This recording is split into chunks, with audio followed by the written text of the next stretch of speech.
CIDG, kayong police, the special investigating teams there. The CIDG, yun ang pati NBI. That is pyramiding. When it is good to be true, it is fraud. Biro mo yung 100,000 mo would earn 30,000 a month. Ni bangko na, yung Bangko Sentral natin magbigay 3 lang porsyento. Ilan ang porsyento ngayon na? Annually, ha?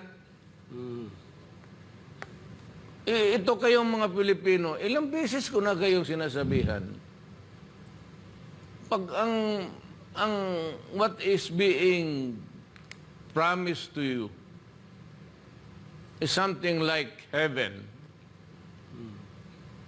Walang tao dito, walang bangko, baski yung Bank of America can afford to pay you 30,000 every month for your 100,000.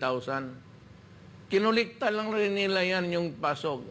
Ang problema, just like the legacy and anything, pag at the end of the day, yung walang makuha, you are into syndicated stuff. That is why NBI, sirahan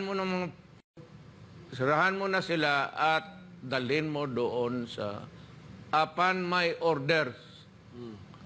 Upon my order. Otherwise, I said, do not